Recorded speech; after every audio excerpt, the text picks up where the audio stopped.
Hello family, అందరు ఎలా ఉన్నారు? మొన్న వినాయక చవితికి మేము వినాయకుడికి నైవేద్యాన్ని ప్రిపేర్ చేసాము. ఆ ప్రాసెస్ని మీరు కూడా చూసేయండి. ఫస్ట్ ఒక గిన్నె పెట్టుకొని ఆయిల్ అండ్ గీని వేసుకొని తర్వాత బిర్యానీ ఆకు, చెక్క, లవంగం, మిరియాలని యాడ్ చేసుకొని తర్వాత పోపు దినుసులు మొత్తం యాడ్ చేసుకొని ఆ ఫ్రై అయిన తర్వాత ఒక 10 to 12 పచ్చిమిర్చిని అద్దంకి కట్ చేసుకొని అవి కూడా యాడ్ చేసుకొని బాగా ఫ్రై అయిన తర్వాత ఒక 5 to 6 రెమ్మల కరివేపాకుని యాడ్ చేసుకొని కొంచెం ఫ్రై అయిన తర్వాత ఇంకా దాంట్లోకి ఒక పెద్ద ఆనియన్స్ని స్లైసెస్ లాగా కట్ చేసుకో ఆనియన్స్ని కూడా వేసేసి వాటిని గోల్డెన్ బ్రౌన్ కలర్లోకి వచ్చేదాకా వేపుకోవాలి. తర్వాత అల్లం వెల్లుల్లి పేస్ట్ని కూడా వేసుకొని బాగా ఫ్రై అవ్వాలి.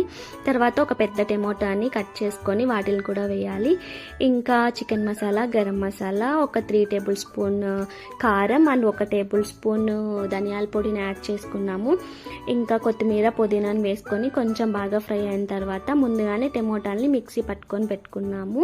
వాటిని కూడా యాడ్ చేసి బాగా నూనె పైకి తేలేదాకా మగ్గనివ్వాలి. ఇంకా బియ్యం కొలత కోసం ఒక పెద్ద గిన్నెలోకి బియ్యాన్ని తీసుకున్నాము. ఒక గిన్నె బియ్యానికి 1.5 కప్పు వాటర్ని యాడ్ చేసి టేస్ట్కి సరిపడా సాల్ట్ వేసి ఎసురు బాగా కాగిన తర్వాత ముందుగానే తడిపి పెట్టుకున్న బియ్యాన్ని కూడా అందులోకి వేసేసి బాగా చేయాలి. అంతే, మన టమోటో రైస్ రెడీ. ఇంకా దానిపైన కొత్తిమీర అండ్ పుదీనాతో గార్నిష్ చేసుకున్నాము.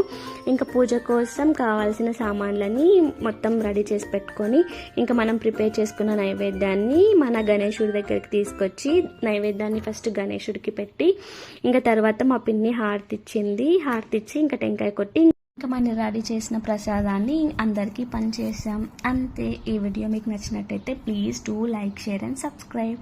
Thank you for watching.